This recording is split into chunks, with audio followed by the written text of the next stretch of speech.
yeah, this is going to be the first of our kind of a discussion video of, in this case, the topic will be our hopes for Kings of War fourth edition or the next edition, whatever you want to call it. Because if you notice, the Games Workshop actually never names the edition of anything. Like they're just like, Don't they? here's game. No, no, no. So if you actually look at anything for Games Workshop, they will never actually say, oh, this Oh, I is mean, 10th edition. officially, Yeah, they never say the officially, number. yeah. They say it's a new edition, but they don't number them themselves. Like I've never noticed it. Like the book, you grab any rule book, it won't say this is this edition. They just say Warhammer 40,000 rule book. That's Really? it. I'm Yeah. gonna go have a look at some of my old Maybe rule the old books ones, and but maybe at see some if point they that's the stopped. case, because that would be weird. Surely, I feel like we just call if it you that. open the front cover and look at the little fine print, surely it would say Oh, something to that maybe. effect. Anyway, we won't do that now. Hmm. Anyway, that's probably going to get rid of that. But today, there's obviously me and Dan and Yan, which you've both been on my channel. You've both been in Battle Reports. Hmm. But what qualifies you to give wild conjecture about fourth edition? We'll start with you, Dan. What's your gaming credentials? Well, as to the reason why I can give my opinions, just because I'm very opinionated and I've got a You lot of never. stuff to say. But gaming credentials, or origin story, I guess. I started playing, like a lot of people, Warhammer Fantasy, I would say back at high school in 1995, maybe. Whoa. Long time ago. Yeah. One of the guys who we currently play with, Matt Curtis, he went to the same high school as me. And I found out he was also playing. I don't think I was friends with him at the time, but through love of Oh, Warhammer, through yeah, Warhammer, it friendships are brought us made. together. Yes. And yeah, it was actually my cousin from Scotland who came over and he told me about it for the very first time. And after that, I sort of, I think, must have asked around or said something at high school to the effect that I liked that. And then Matt Curtis said, "Oh yeah, he's into that as well." And he played Orcs and Goblins, and I said, "Oh, I want to get into Empire." I think, yeah, there was a group of us, and he was already going Orcs and Goblins. He already had some models, and then one other guy sort of decided he'd get into it, and he went Bretonia, and I went Empire. So there was a few of us, and most of them sort of drifted off, but I stayed keen on it, and so did Matt Curtis. And then as I went through uni, and then on and on, there was others from sort of Matt's circle who sort of got into the game as well.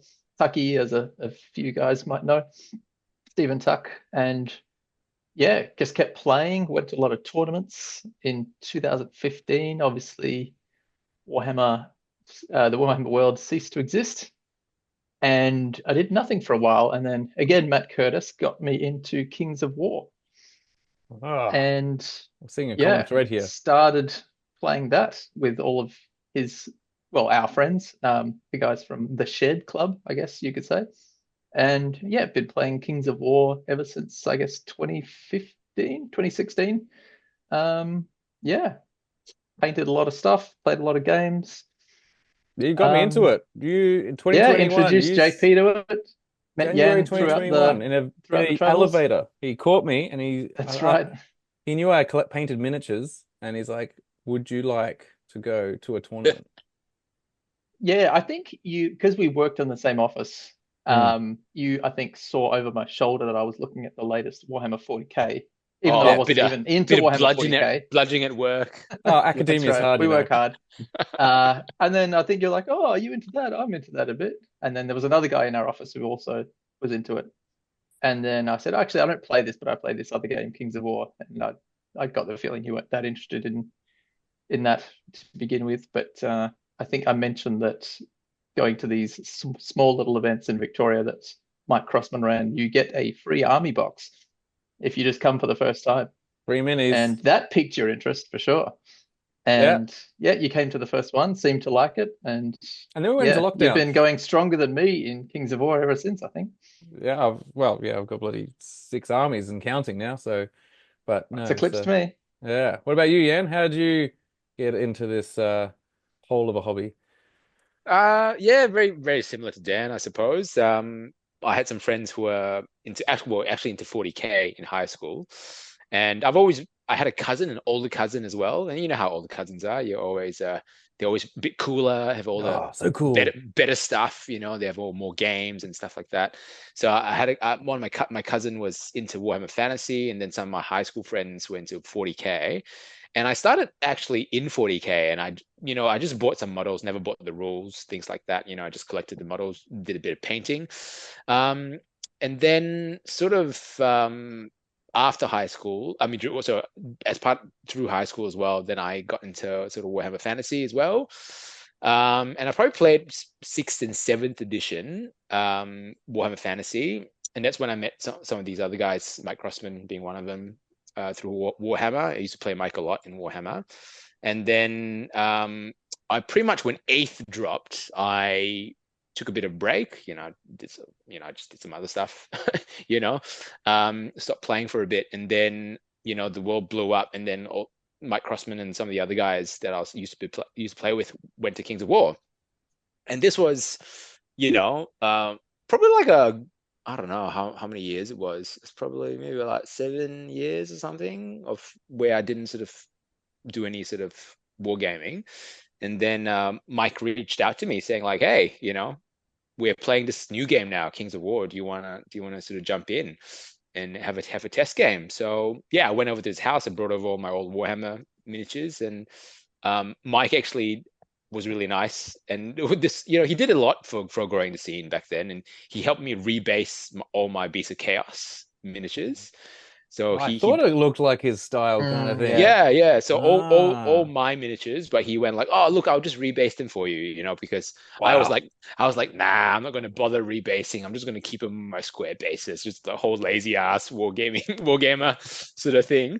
And he was like, "No, no, no, I'll do it for you." And he just based the whole thing for me, which was a really generous sort of offer from him. And yeah, and pretty much from there, I was pretty hooked, and I've been playing ever since. Yeah, I think it'll be coming up to probably about 9 years now. I think, yeah, almost as Yeah, old as yeah. Got more James pedigree is. than me. Yeah. Well, now that we've established that, let's get into the topic, eh? Unless we've got any other things to say about our past lives? No? All right. So Oh, well, I ooh, can go Yeah. to the rest of my life history as well. No. yes, yeah, yeah. What did you do at uni? No, so yeah, first thing, does Kings of War need a fourth edition? There's obviously some games that have editions every 3 years, all the time, without fail, like a seasons. And they can talk about the pros and cons of that. But does Kings of War need a fourth edition? What do you guys think?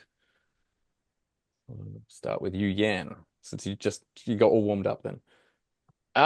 Does it need a fourth edition? I think every game needs a bit of a revamp, um, like a new edition. I guess to keep things fresh, I think that's just part of keeping the interest in the game. Hmm.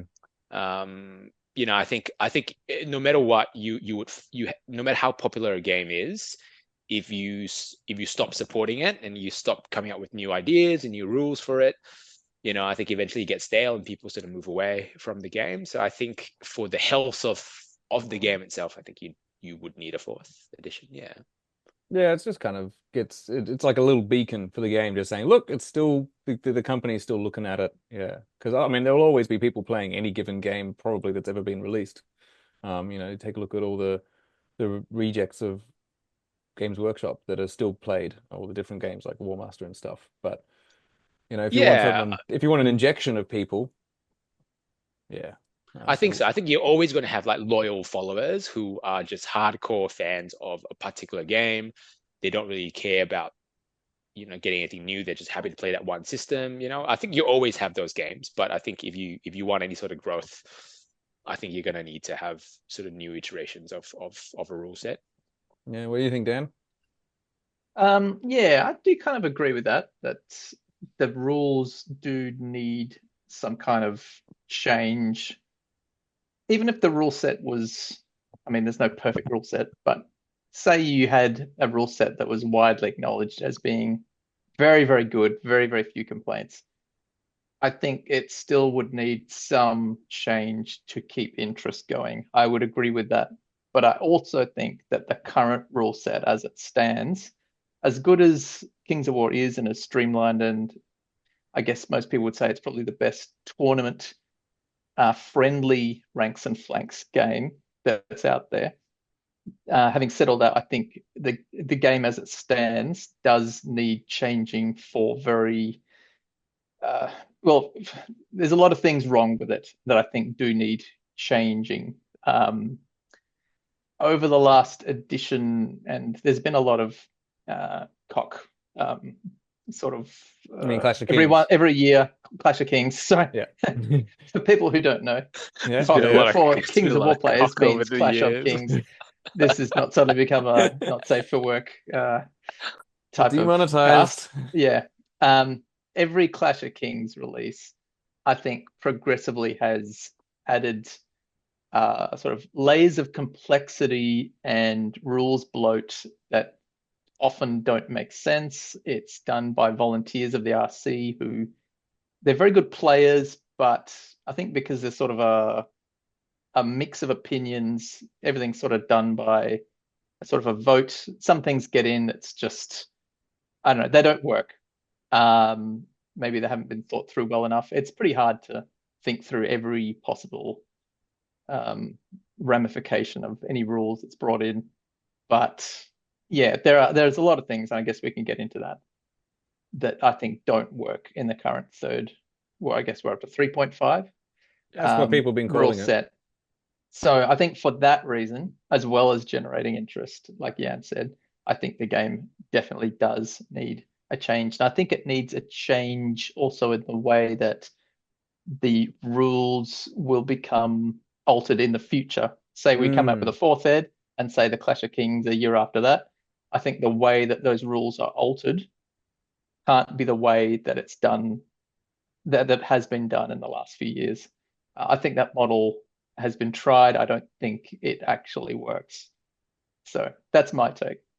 Oh, that's a spicy take, but yeah, so we're growing the scene, like, I think it's also, personally, it's like kind of rejigging the puzzle as well. A lot of people have figured out the puzzle, even with all the extra layers on top. A lot of people are very good at the game, and it'd be good to just kind of, shake it up a bit so that, when you go to the next fourth edition tournament, you kind of like, well, I don't know who's gonna come out on top. It's just kind of be a bit more fun in that way as well. But no, I think we established that. Hello, hello. All right, so then that's it. We've established it does need a change, and it's good for the game. So, what do we want to see in this new fourth edition? I've got some listed here, like some kind of general ideas, but I mean, it already sounds like Dan, you've got like a big list already, like grievances that you'd like to air, and we wouldn't want to hold you back. But if you had to pick Well, one at the top, grievances a little strong, but I mean it's some things that I think don't work that need changing. I think anyone would probably have at least one. Even the most dedicated fanboy of Kings of War would probably have to say that there's one or two things that probably don't work. Um, yeah, I think one of the big ones, at least for me, is that over time, with the current method of altering rules and nerfing things that are a bit too strong or buffing things that are a little bit too weak, the way that that's been done has been to add little keywords or little rules to try and give it very, very incremental sort of nerfs or buffs. And there's only a few specific ways that can be done. And it seems to have been done in ways that don't really fit the lore in a lot of ways. So, for example, say there's a unit that hasn't been doing so well.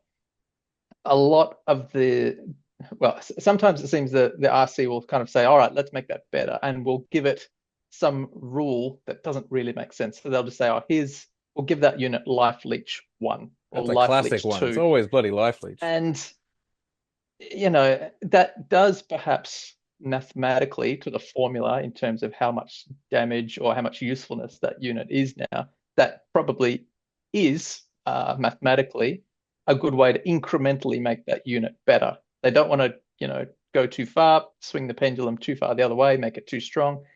And so they avoid some other rules that they could give them or another sort of keyword they could give them that would perhaps make them too strong. But giving them things like life leech if the unit isn't Rampage. undead, A rampage is a or popular one, like Rampage rampage, 3. or Cool. things like that.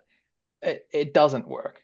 And that's unfortunately been one of the things that the RC has done as a way to kind of nerf or buff in very, very small increments. Um, so yeah, things like Life Leech, Rampage, or just those kinds of things, I think needs to be discarded.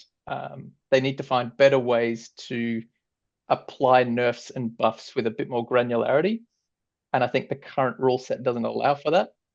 Mm. But whatever they decide, it needs to also be consistent with how those units are represented in the lore.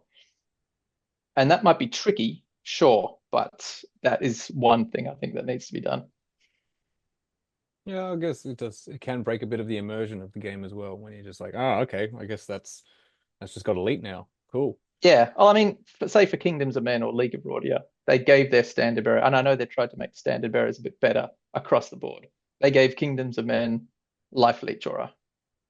Now, that doesn't really seem to fit for a human army, let's say. If it Yeah, was it's typically undead, been an evil sure. thing, life Yeah, leech, it's right? an evil thing. And why they did that, I don't know. It doesn't seem to make sense. It might have given them a little bit of a buff, but yeah. Hmm. Yeah, and it's not just done to just that Kingdoms of Men Army Standard Bearer or League of Rordia Army Standard Bearer. That's been used as a nerf, as a buff way too many times, whether it fits or not. So yeah, I think that's something that needs to change. Yeah. What about you, Yan? Do you got what's your number one thing? For fourth ed. Yeah, that you would like to see. Yeah, look, I mean, I think there's a lot of little things. And I think my perspective is slightly skewed as well because I think as Dan has said, they have and I don't necessarily agree with the yearly sort of iterations not being um a good way. I think it has had its um positives, in terms of, a bit of a rebalancing every year. But, sort of the Clash of King updates aside, um, I think, yeah, what I was saying was that I feel like because we've played it for so long and we've had that incremental change every year, the change for us has been actually quite minimal. It's kind of like, it's really, really tiny adjustments that I think if you compare the first third edition book to maybe the current rule set, you might see quite a lot of difference.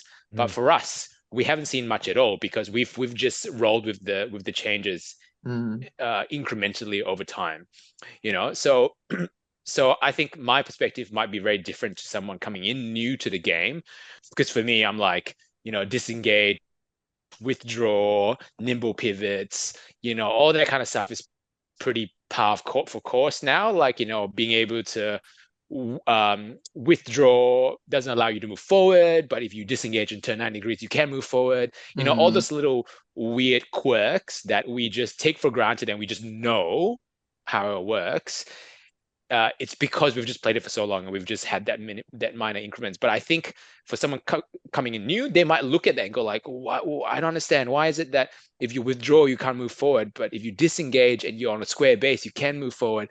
It just Yeah, gets super confusing. So I Mm, think mm. those are the I think a lot things of that current players still don't probably, understand if you all can, that.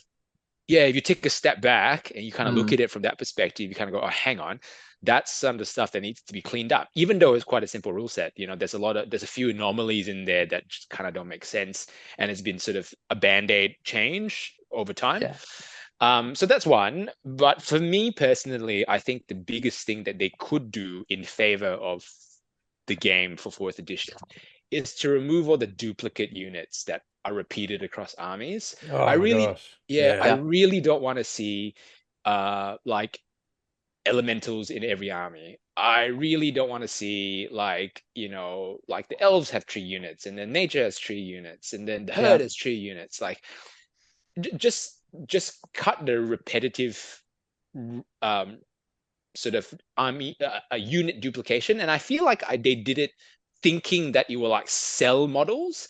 So if you have a tree man in like 5 armies, oh, then you have more people who will buy the tree man. Well, mm. actually, having a good model will sell the tree, will sell the model, and no matter how many armies it exists in, if the model isn't good, you're not going to sell it. So, and what it has done by doing that is that all the armies have a level of like sameness to it. And Yeah. I think again, when we've been in the game for so long, we can see the little nuances, and we don't mind it. But my very first impression looking at Kings of War when I was introduced to it, I was actually not that enthused by the game, because when my mate shared with me the rule set, I looked at it and went like, everything looks the same. Like Yeah. everything has like a large infantry. The profile is pretty much the same. 18 attacks, melee 3, crushing 2. It's all the same. And I'm like, what's the difference? What's the difference between all the armies? And now I can see the nuance and the Mm. difference, and it's really quite fun. But anyone on the outside looking in, I think would just be kind of, well, that's not really seems that exciting. And the repeating units across different armies, I think just makes it worse. So have a unique faction, have the elves be unique, have nature be unique, have salamanders be unique. And I think that's the biggest thing that they should try and do in fourth edition, is have unique factions that all look and play differently, because that will, create a bit of flavor for what is a fairly simple game, right? In some ways. Well, yeah, I mean, that directly does inject into the lore as to how those armies just feel when you look at the army list. I remember, yeah, when I got the Goblin army list, I just couldn't figure out what any of the units were because they're just like called Spitters and Stabbers and all just like very generic names. And, without really knowing what was very important about, say, Phalanx or um, any of the profiles, you just kind of don't have any idea what any of the units were. And so thankfully, Mike Crossman translated the miniatures I had in that first tournament into an actual army list, because there was no way I was going to be able to make an army list just by looking at the unit roster, because there was no pictures, there was no Oh, description you of mean any like of the units. descriptions? Yeah, that's fair Yeah, enough. Mhm. because Yeah, yeah. I got given it and I was like, what's a bigot? Like, what is a bigot? Yeah. I know now. Yeah, it's a large, it's small, it's like infantry kind of dude, just a little Do individual. you do you know what a Do bigot I is? know? Is it large? Is it Still, small? we're still not sure, I think. I don't use them. But yeah, it just Troll Bruiser kind of a bit more makes sense, but or Fleabag Riders, but yeah, it'd be nice to have some pictures as well. I don't want to go the full, data slate where there's like bespoke things for everyone because that just takes up too much space. But yeah, something a bit more to help guide the new person coming in building their army, because translating some of that stuff, especially when it's not just generic stuff like Spearman and men at arms, that's pretty straightforward. But I think that's also a good point. But yeah, I think also the idea of how they go about the updates. Yeah, the Clash of Kings has kind of worked, but it also doesn't feel like there was a strategy over the whole edition. It would be interesting just because some games will have like a strategy, maybe not a whole campaign system, but that there will be at certain points different things introduced, such as in this case we had siege and things like that, but it just kind of just happened. Whereas I don't know if it would have been interesting to see it as like kind of a really big rules pack with scenarios and things that maybe would integrate better into like the tournament scene or something. Because yeah, I've kind of thought of putting a siege into a tournament, but I'm kind of like, how do I do that? In a way that, everyone can have fun with it and it'll be fair and balanced. But Yeah, I um, think partly because Kings of War is so tournament friendly. I think it appeals to a subset of gamers who are probably more tournament focused, perhaps, and they are more interested in, sort of solving the, I guess, chess puzzle and things like Siege or some of the alternate ways of playing it, which are probably they've probably put a lot of thought into it for when those editions have come out that have got those rules. They're not interested in playing that. Very few people. I don't think I've ever seen a Kings of War Siege game. Or when they brought out that part in the rulebook, I can't even remember where it is now, that you could generate your own monster. hmm I've never seen anyone do that. I've never yeah. seen any player ever try that. Um, so perhaps it's just because for Kings of War, generally the players are sort of more interested in, you know, min-maxing, really kind of trying to get the chess problem solved of getting their army list perfect. I mean, That's I'd argue yeah, that like like Warhammer Fantasy back in the day as well, like I'm not sure how many like, you know, unique games I had, right? It was very vanilla. It was like 2250, you Pitch know, battle, like pitch battle. Yeah, Yeah. there weren't even scenarios back then for Warhammer Fantasy, you know. It was just pitch battle 2250, two armies lining up, and we just played that over and over and over, like casually or in tournaments, Uh, whatever. That was at, me anyway. But at CanCon, they often did do scenarios where you played like across the diagonal, or you'd play across the long edge of the board instead of the short edge of the board oh, instead of the the long skull edge. pass one. Yeah. So yeah, they would change up the scenario a bit, but yeah, Warhammer Fantasy I think lacked, at least in the tournaments I played, they lacked any kind of like objective type play. It was always just kill. It was just how many points you got by killing your opponent's army, and that was it. Kings of War I think is great in that there is ways to win that are not just purely dependent on killing the opponent's army. Hmm. yeah, yeah, I think it's not so much a conversation around the scenarios, but I think it's just to the point about you saying like siege and whatnot, like maybe the more like narrative style to play. I guess, Mm. and you're saying that you don't see that in Kings of War, but I never really saw it in Warhammer Fantasy either, right?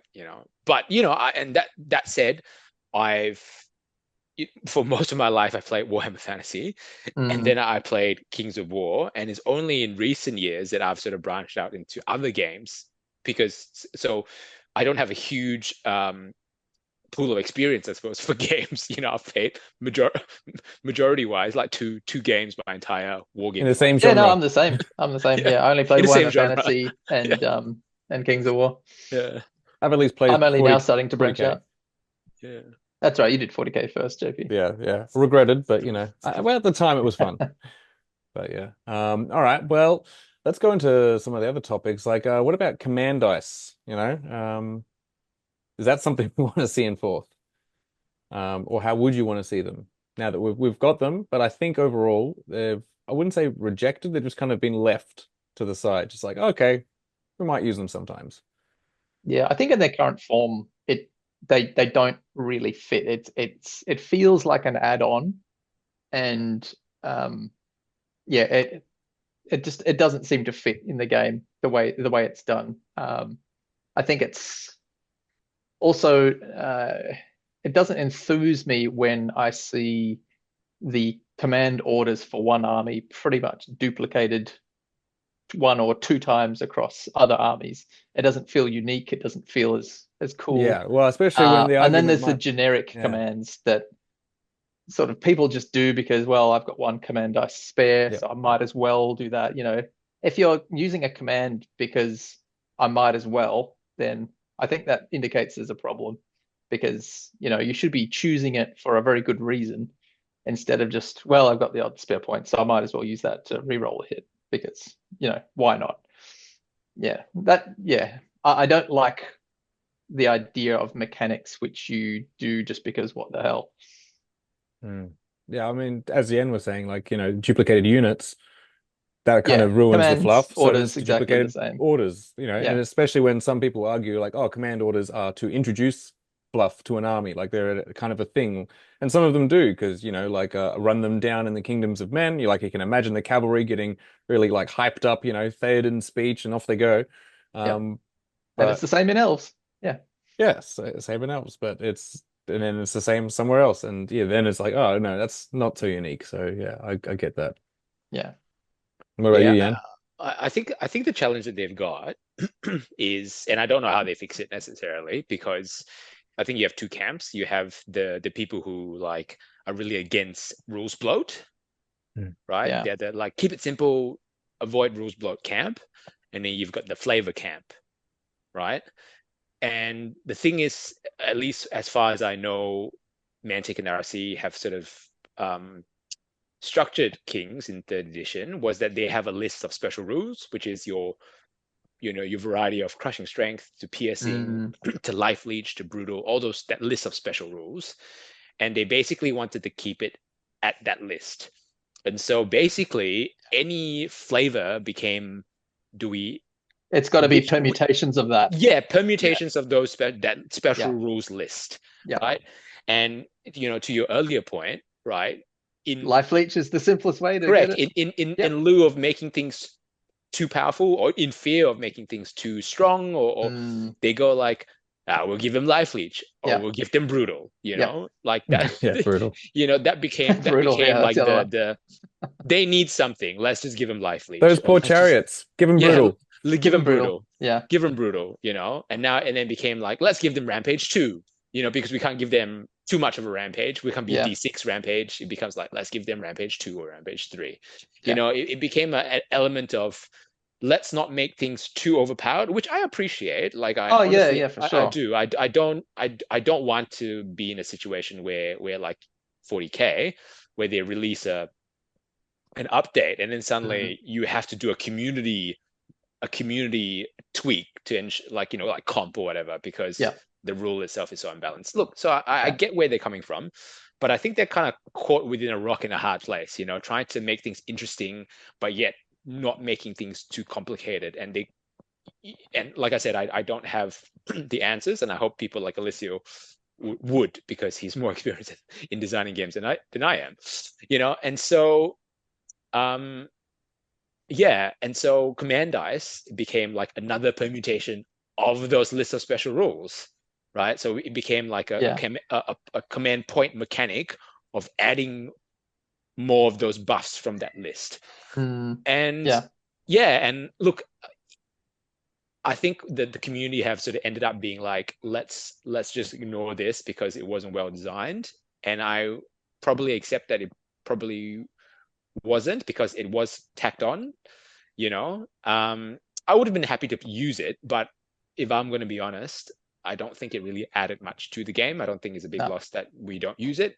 And if we did use it, it would just be like, let's just use it because it's there, rather than because it's really added sort of too much to it. So does it need command dice?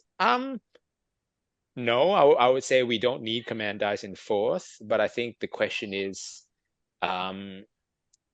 if they want to inject flavor, right? The command dice was one of the ideas that they had. It didn't land really well, but how else do they sort of inject that unique character? And I haven't played Champions. I don't know how it works, but perhaps it's similar enough. Like the flavor does come through in the special rules. So they do have orders, for commands, for commands they get given out by, like, they have each champion has 3 tokens. Each one is a different effect, like a different command that they have, and they just give them out. There's no rolling, there's no nothing. You just kind of put that token next to the unit that will get that command. And does that rely on a distance between the champion and the unit? Yeah. So it's it's not just that was also a thing a bit weird with command dice or command orders, is that it's almost like a magical spell that you can apply to anywhere on the army that your opponent can't predict. It's just like, oh, Blade of Slashing over here, or Mace of Crushing over there. I think they missed a good opportunity there to have it so that if your, say, hero that you had in Kings of War, if he had the command dice and you'd bought it for him, then it was centered around an aura of influence from him only. I know there's probably too many auras in Kings of War as it is, and that's a whole nother problem. But if they made the command dice more kind of situational, that might have injected a little bit more of the interest. Whether or not those commands are a bit too similar between armies, at least then you have to think a little bit more about sort of placement of that one hero that you've gone and bought those command dice for. I think that would have perhaps been a better way to introduce it. And that would impact army list building. Exactly, Do I take that character? Because maybe he's not a great character, but he has a cool order. Yeah, I think they could have actually chosen to give it to hero units that weren't taken very much as a way to buff them. But I don't think they did that really. No, I think it's just the kind of arbitrary purchase of just command dice from a guy. But then once you purchase it, it doesn't really have anything tied to him apart from when he dies, you lose it. Yeah. So it was like, it felt like we're on the cusp of something interesting, and then it was just kind of not quite there. Maybe that was done because there were too many auras. Maybe they were already thinking, oh, look, there's too many auras. It's too hard to keep track of. Let's just make it so that you buy the command dice and you just roll it, and whichever unit wants it can have it, no matter where they are. There are a lot of orders. This is Yeah, there true. are a lot of auras. Yeah. But halflings, So I blame them. Nah, their yeah. aura is cool.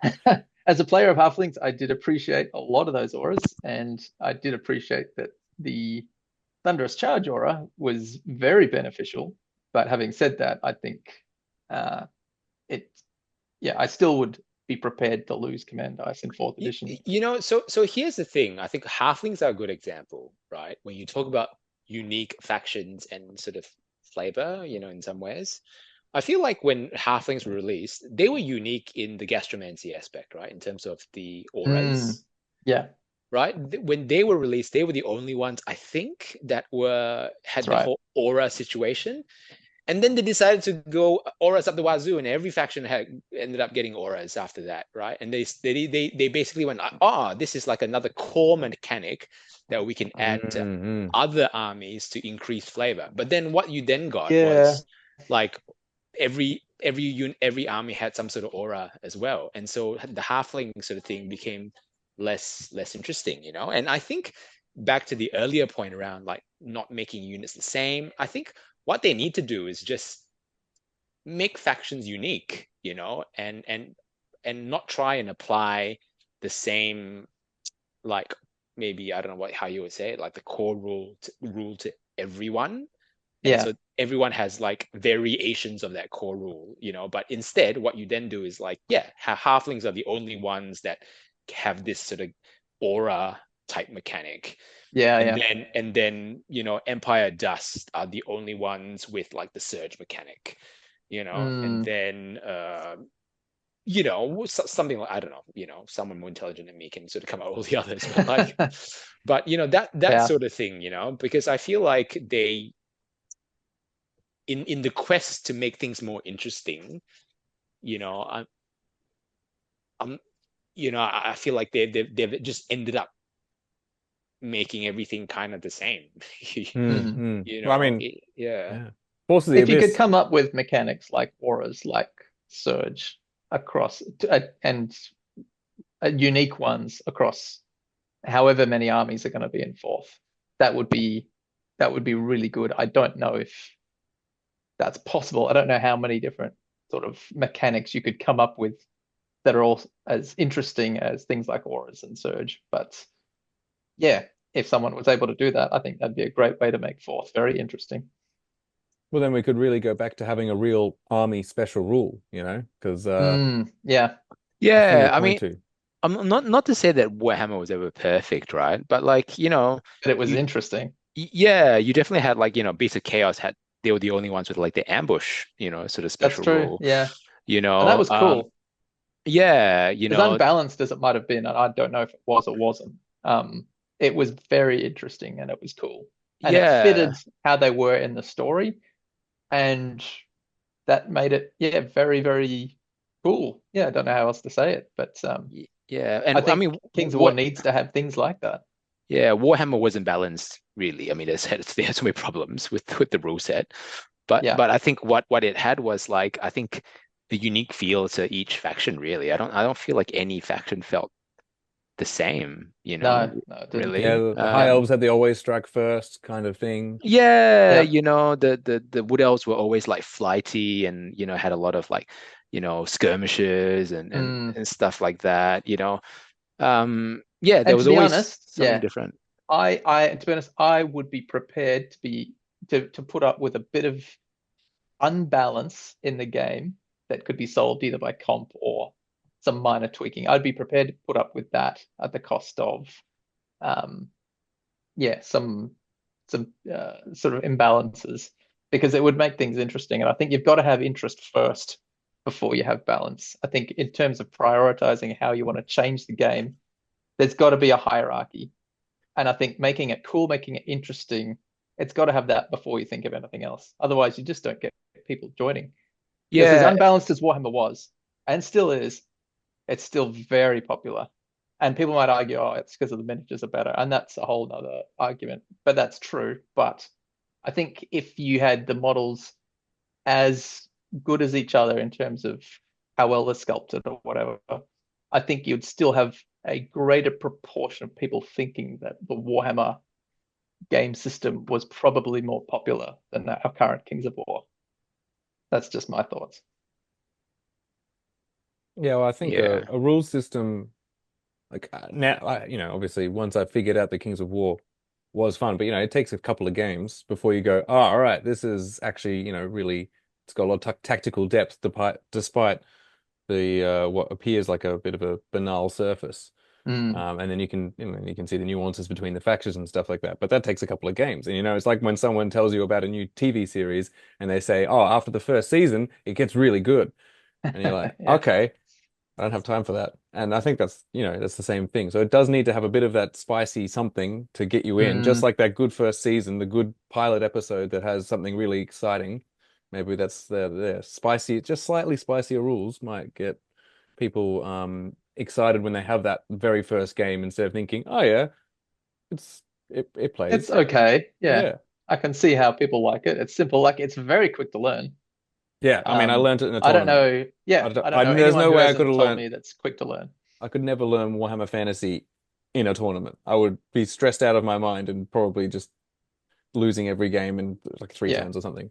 Learning Warhammer Fantasy, I think you're checking the rule book every couple of seconds. But Kings of War, yeah, super, super easy to learn. And that's great. I But don't yeah, we think don't they want to should lose that. mess with the core mechanics that lead to it being that quick to learn. That's for sure. Well, how much more time have I got with you guys? If you guys need to finish up, we can stop it here. Otherwise, there's only a few more things. I think we've covered some really cool stuff I didn't expect, especially about like updates and things. But how are you guys going? Yeah, I Could can. do another 15, 20 minutes maybe. Yeah, yeah. All right, Yeah. let's go. Let's go. So yeah, I mean, talking what you were talking about there, Yan, with duplicated units and what Dan was talking about making them unique. Well, that kind of goes into the whole condensing and removing factions, not because we just, we're mean and want to take away people's toys, but by the virtue of, if you say all the elementals, for example, if you take all the elementals that are in forces of nature and actually just stick them permanently into their respective armies that they are also in, be it Sylvankin or salamanders and stuff, suddenly Forces of Nature really has nothing to stand on by itself, which is fine because I felt Forces of Nature was, while it was like, oh, you get to play Captain Planet, but at the same time, it's just doesn't have its own kind of story or flavor beyond the Green Lady. So I'm happy to like then solidify all those other factions. And I think there's a few where there's all that. If you take away that overlap, that faction pretty much will cease to exist because it won't have an identity anymore. And so, what do you guys think of removing factions? Because I know there is a camp of people that are just like, no, let me have my toys. I don't want to lose it. But I feel like you won't lose it. It'll just be different. I think the camp of people that say I don't want to lose any factions might, well, primarily be because they have spent a lot of time making an army, they've modeled it up, and it all looks cohesive. And of course, they don't want to lose that. But for the purpose of streamlining the game, and to have things like what Jan had said, having all elementals in their own respective armies and making the armies that are currently there unique. I think yes, certain armies like Forces of Nature do have to go. Um, I I don't want armies to be removed purely for the sake of like I've heard it said, there's too many armies and the way that those armies are their rules are kind of made up is because the RC uh, has spends a lot of time going through and making sure they're all balanced, and it's just too much work. I think if that was the reason that they decided to kill off some armies, I wouldn't like that because if those armies are already good, if there's nothing wrong with them, if they have their own unique feel, if there's no duplication of units, there's no reason to lose them. And if they're already if they've got their own story in the lore and they've got some, great characters in there, some great units that already work, and there's no reason to take them away, then I don't think they should go for that reason. But yeah, as Jan said, if it's purely to make armies unique by getting rid of ones that aren't perhaps unique, that are just a mishmash, then yep, I'm all for that. What do you think, Ian? You've got herd. You've got a horse in this race, or some kind of beast. Yeah, yeah, I definitely do. I mean, look, yeah, I think it's a tough one. Um, I feel like they've they've put themselves in the position now where they've created these factions and people have invested in them. You know, I would argue that my investment is very old investment, but and I could have moved that army on far, far earlier, like a long time ago, right? But they're models that people have got, and they're sort of attached to them, right? So getting rid of factions will always be controversial. You'll always upset people. I think there's just no getting around that. I think there are definitely some armies that feel, yeah, just a little bit weird. Did we really have to combine abyssal dwarves and ratkin to make ratkin slaves? Did that need to happen? I mean, I guess maybe is it about the law, because I think ratkin were always they were slaves of the abyssal dwarves, right? And then Yeah, they I think so. escaped, Yeah, yeah. something like that. So maybe there is a law sort of thing for ratkin slaves, but yeah, and I think Order of the Brother Mark as well just feels a bit random. There's no real sort of identity to it. I think like Order of the Green Lady feels like a unique army in itself. I think I quite like that. I think Herd as well. I don't like Force of Nature. I just find that a bit of a nothing army as well. I feel personally controversial, but probably, but I feel like the herd should be the forces of nature. Oh Like yeah. I think like anthropomorphic, half man, half beast, just shapeshifters, skin changers, druids, whatever you want to call it, will make a far cooler forces of nature to the army, instead of what they've got, which is this mishmash of, elementals and whatnot. And then random other stuff like salamanders and naiads. Yeah, oh yeah, Yeah. definitely the whole every army having an elemental unit that can have it. Just I think it's unnecessary, really. Um, I don't know what goes on in terms of the balancing from the side of the RC for all these factions. And yeah, I've heard what, as Dan has sort of mentioned, I've heard that sort of bandied about, saying that how much effort it takes to balance all those factions. And I think it's a fair comment, because it's quite obvious as well, right? In the yearly Clash updates, like the herd has barely gotten an update, in I don't know how You got long. your Stampede back. This was we got Stampede ages ago. You mean in the Oh chariot yeah. chariot version? Yeah, yeah, yeah. That was like 4 years ago, right? Yeah, I don't know, but you definitely notice there are some factions that are like neglected in the updates. And so personally for me, like if it's a practical reason, like there's just too many to balance, or they just don't have time. I don't know how they prioritize what gets an update, but there's obviously the ones that get neglected. And if that's the case, then well, I kind of feel like there's no point having them. It's like in some ways for me, let's rip the band-aid off. If you don't plan to invest in them, they're not going to get minis, they're not going to get rules updates, so they're going to get some piddly little update every year while everyone else gets new stuff. Let's just rip the band-aid off and get rid of them. Like, people will people will recover from that and they'll move on. That's in my opinion. And if you end up with a stronger game, a better game, because um there's less armies, so therefore it's easier to make them unique, easier to make them sort of stand out, then I think that's a win for the game. And sure, some people will get upset, but you know, we're all we're all adults here. We'll live, Are right? we? I'm not sure. We'll There's we'll always the we'll option to live. use those minis in other armies. I mean, Or a you could lot of burn them, people, you know. Some people do that. yeah, you could burn them, but Yeah, you you know, can. There'll always be a way to use minis for other armies. There's a lot of proxying that goes on, yeah. unfortunately, sometimes. Um, so yeah, I think there'd always be a way to use minis for armies that may end up getting canned in other forces. And I mean, if we want to have any new factions, which I mean, I don't think anyone would in any game ever really say, "Oh, I don't want a new faction," because new factions are inherently exciting. New minis are exciting. Not to say that we need minis for all kinds of other units that don't have minis or need new ones, but if they do want to bring in a new faction, there has to be some kind of like it just can't keep getting bigger and bigger because that's also like unfeasible, I feel. Because then the play space, like the play style options for a new faction become less and less. Like, you take a look at like Riftforged Orcs versus Orcs, it's like already hard to tell apart. And you just have all this design space being used up already that any new faction would just be like, oh, well, that's just them again. Why do I want to get that?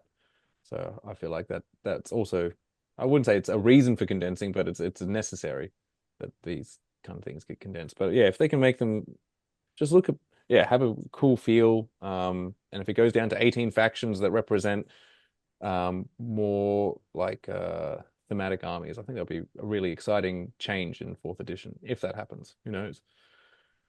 But yeah. Yeah, no, for sure. And I think they really, as you said before, they really, really need to flesh out the lines of minis for the Mantic owned armies that they already have. Yeah, well, Um, because one of the things that's also bandied about is that, well, they'll cull the factions that Mantic doesn't make.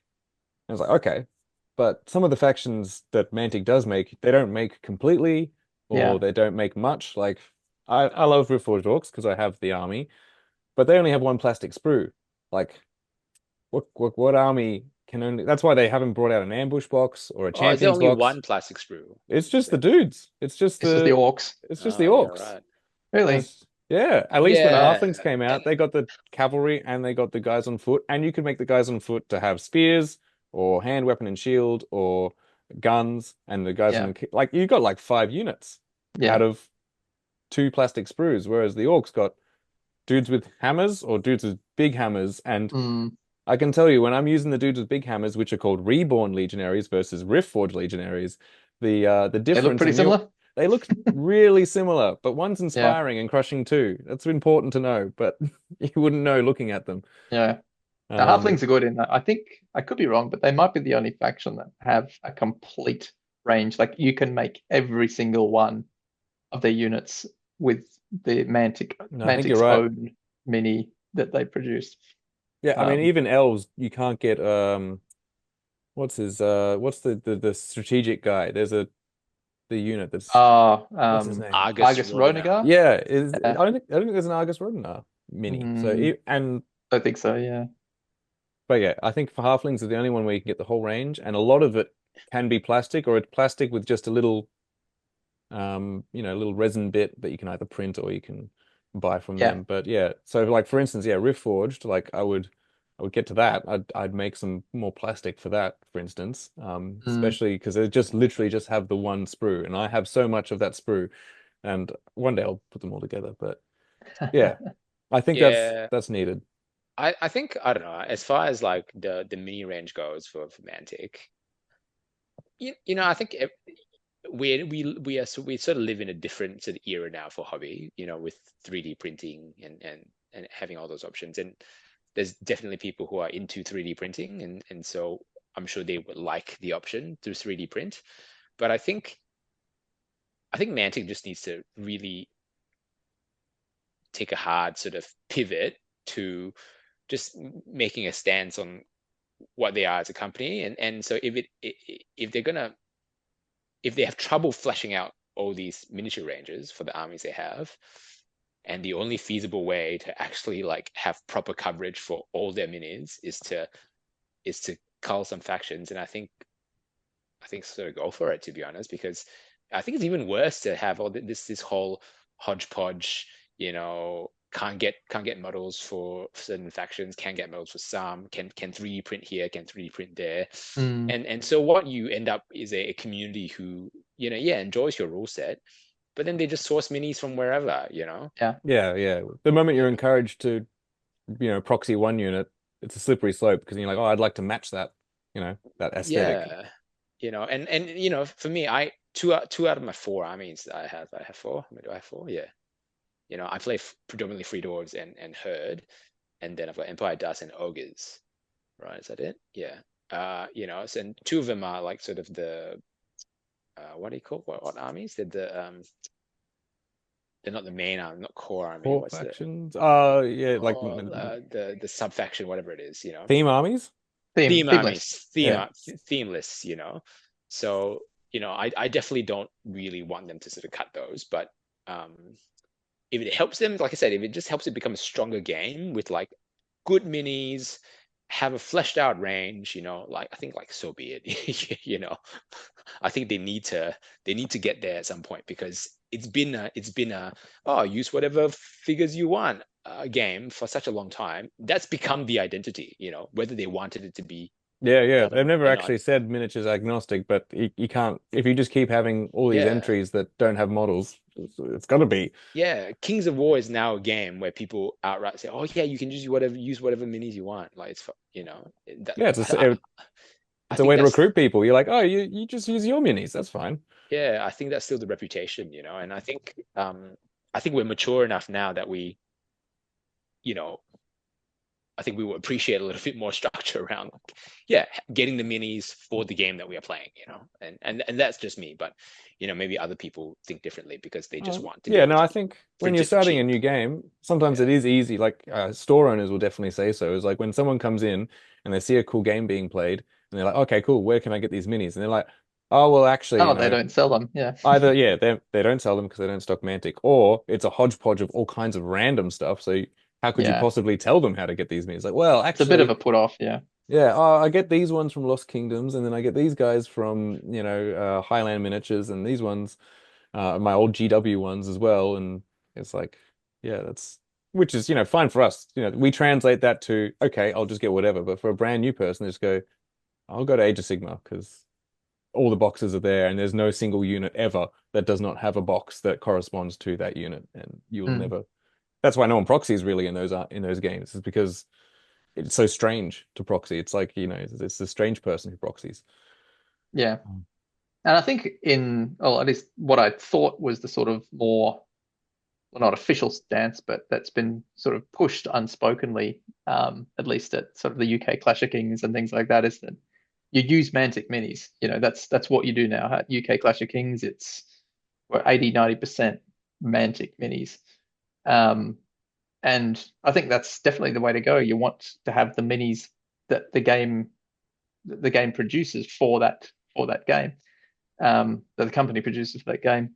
Um, and I think this whole 3D printing or using models from anywhere has been, I think it's let the game down a bit. I think it's, yeah, seeing a hodgepodge of minis from any different place. Sometimes, yeah, I don't even know what army I'm fighting against. Yeah, If yeah. I go to It's going to be bloody an confusing. event and I see some weird, you know, group of models across the table, I go, so I'm just gonna guess that those are, those are herd, right? Then they might go, oh no, no, these are forces of nature. These are my whatever 3D print company of that. I'm like, right, okay. Yeah, these I big just I dudes, miss they're the Earth days elementals. when I played Warhammer Fantasy and I'd be like, oh yeah, I can see that you've got, there's your Dark Elf Executioners and there's your Cold One Knights, and I knew exactly what you had, and they're cool models, and so I Well, don't the know, I cold just ones preferred maybe that. not, but Well, yeah. but yeah, it But was it was that, and you'd never have someone else who'd just put down like guys on horses and say, "Oh, these are cold ones." Like, yeah, and if you play an army that's completely Mantic, it's going to look cohesive, assuming you paint it with any kind of degree of skill. It's going to look like it belongs all together. You play against a 3D printed army, and you might have sourced different units from different places. It all looks a bit of a hodgepodge, and it's not the worst thing in the world when you play against people like that, but it's it kind of does, I guess, reduce the immersion, I suppose, a bit. So if Mantic do sort of push more of the, Mantic only minis for events, and if they begin to flesh out the lines, I think that can only help the game. Yeah, I mean, it's also what makes a memorable game. Like you won't really remember that at all, but you do, even if it's not well painted, you do remember, say, a full, Mantic Orc army. Because Yeah, it's just impressive. It's just like, oh, yeah, it I looks don't see cool. that. Yeah, so you'll Yeah, remember that. Whereas, yeah, the guy who just put together a whole bunch of random stuff to make his forces of nature, where he just got, yeah, there's nothing quite worse than I think is the Nolzur's D&D miniatures. You know I think I the know them. you see the Whiz Kids miniatures Yeah, that the you soft see. white Oh, them. Yeah, yeah, Yeah, and yeah. then white someone will buy just like ones. five of the one thing in that, and it's the same pose, and they're not great models. They're very soft details, and that's the unit, and it's like, oh, that's Yeah, that's not that's well, it's memorable, but more of a yeah. scarring kind of thing. But yeah. No, totally agree. But yeah, well, I think our conclusion is that we're hoping in fourth edition that Mantic figures out what they want Kings of War to be. That's really what we hope, is that they figure out what they want it to be. And what we want it to be is, something a little bit more flavor and just a bit more of a direction in one way. And yeah, we're all down for Mantic armies and things like that. We're not here to say that we want to play all our random miniatures. We want to see a game that's cohesive and has an identity. Because I mean, ultimately, that's for the health of the game as well. Because a game without an identity just kind of peters out. Because yeah, Mm. no one will really remember it. It won't stand out. Yep.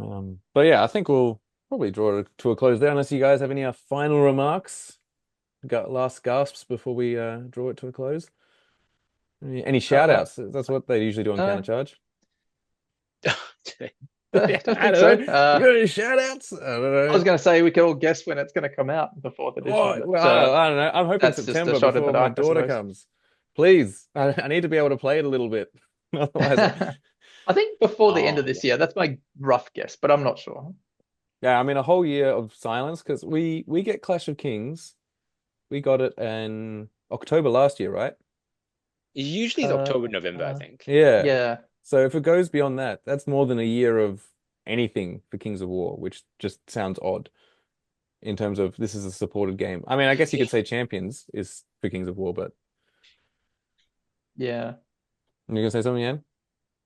No, no, no. I think we're just sort of gotten so used to the annual True. cycle that we think if for me it's just like, oh, something's bound to come out at the end of the year, but I guess that's no guarantees, I It's like an suppose. itch. It just kind of builds up, and you're just like, oh, I yeah, guess an update's coming. Yeah, you think you feel like there's something coming at the end of the year because we've always gotten one, generally speaking. But I guess there's no guarantee that fourth will land. I think personally for me, it's that um it could be just moving to South Australia as well. Like, it's because I've sort of left you lot, who were my regular You left us. gaming sort of partners. But I definitely feel like there's a bit of a lull now. I mm, think, Yeah, definitely. yeah, yeah, it feel because all those rumors are being bandied about in terms of the new edition. I feel like something's coming. So there's, I wanted to start a Ratkin You army, but did. You did. yeah, I did, and I had planned to do goblins with my ogre army. Oh, that'd be cool. Yeah, mm, because don't do that much. using the formation, I had like Hmm. a list idea, but I kind of went like, oh, but what if they change the formation, Ah, or what? formations are Yeah, totally getting changed. Yeah, like all that kind of stuff. Like, what if they don't have this? And I'm Hmm. like, so then I just, and it takes me a while to put stuff together and paint because just like time and all that. So I feel like, I don't want to invest all this effort and then have them Mm. sort of like pull the rug out from under me. So I've just not done anything. I'm just yeah, like gone. I'm just elected to not do anything. Oh yeah, I'm sure Um, Mantic's seeing that in their sales, where it's just kind of like everyone's just like holding off. yeah, I don't know if they do see that or not, but like, yeah. So I feel like, um, yeah, it would be nice to sort of have that new edition, but who knows when it's coming. Yeah. Yeah, well, but people also say release it when it's ready, and I guess yeah, that's also probably important. We don't want to push Alessio, although I think he's gotten very good at designing games because he's had 15 years since the first Kings of War, to come up to make all other kinds of games like Conquest and stuff. So I think he's got a lot of good ideas. So hopefully there's something exciting there. Oh, did But he do Conquest too, did he? yeah, yeah, his Yeah, I company, think I heard that. was it River Horse, River Horse, yeah. got hired by the guys that make Conquest, the Parabellum Games, to Ah, write the initial rules. I don't think they keep doing it. But yeah, the initial rules were written by him. So I haven't played Conquest. I've never seen it played. I've never even seen a mini, so I have no idea how it works. Apart from I think not the armies don't start on the board, and everything kind of comes on in waves. I think. So that's all I know. yeah. I I've don't seen know it how, played at CanCon, but that's it's at about it. CanCon, but I Yeah. don't know how The how the minis are game bigger. works. That's all I Yeah. know. Yeah, that's a bit disturbing. It's like, whoa, Like 32 mil instead of 28 or something like that. I'm a 28 guy. I won't go to 18 or 10, and I won't go to 32. But yeah, all right. Well, there. Well, I guess it'll come out when it's ready. And maybe we'll be doing another one of these in 6 months' time. Like instead, it'll be a where is it?